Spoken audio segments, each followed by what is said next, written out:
Jesus told us in Matthew chapter 5, verse 44 to not only love our enemies, but pray for them. And as somebody who is a professional grudge holder, man, that's hard.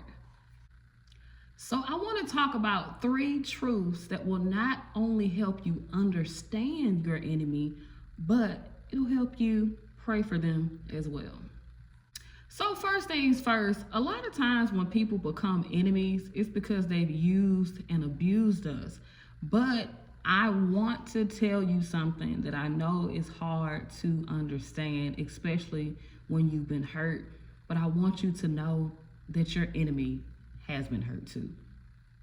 The devil prefers to use people with unhealed trauma because he knows that he can trick them into believing that they're getting some type of retribution by hurting others.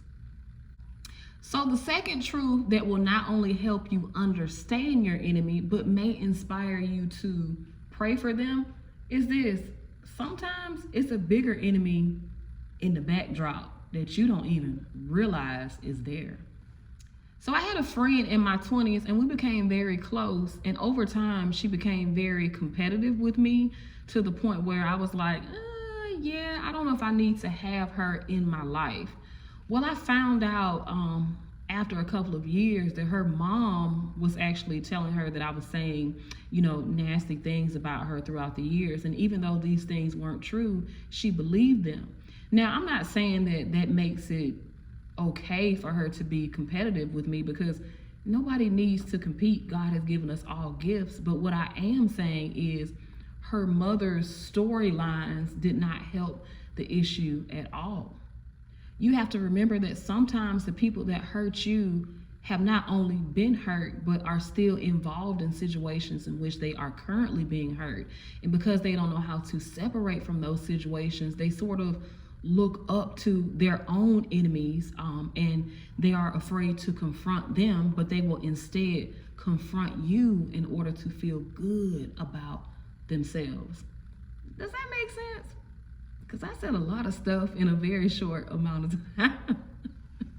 And the last thing is this, man, prayer can yield results that gossip and tea never will. I know they hurt you. I know you want to call JoJo and KK and Ray Ray and all them and tell them how you can't stand them and this and that, but then you become a part of the problem.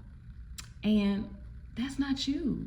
You don't have to become that type of person in order to get revenge. The Bible tells us that revenge belongs to the Lord.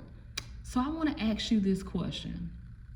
And I mean, it's a really simple question, but what do you have to lose by praying for somebody's salvation? I know that you don't like them. I know they get on your nerves. I know they probably got a stanky little attitude. But what do you have to lose? What do you have to lose? Life is temporary. The time gonna pass anyway. What do you have to lose by praying for your mom who hurt you when you were a little girl or a little boy? What do you have to lose for, when you pray for your father who abandoned you guys? What do you have to lose when you pray for your ex-boyfriend or your ex-wife, your ex-husband? Man, listen. Serve God and not people. You're not doing it for them. You're doing it so they can go to heaven. I don't know about you, but I ain't trying to go to hell. And as many people in my life that I know don't like me, and I'll be honest, I don't really like them either. I don't want them to go to hell either. Hell don't sound like a cool place to be. Look, the Bible say, what, fire and brimstone? I don't want that. That sounds like it hurt. And so that's why I asked you, what do you have to lose? So yeah, comment below and let me know what you think. Are you out here praying for your enemies, or are you out here pissed off and pissed on? Let me know in the comments. I want to know what you got going on. Also, like, share, and subscribe to my channel. I placed the link below in the description for my book, People Are Evil. Grab yourself a copy. I promise you it will be a blessing to you. And other than that, man, guess what? I'll see you next time. God bless.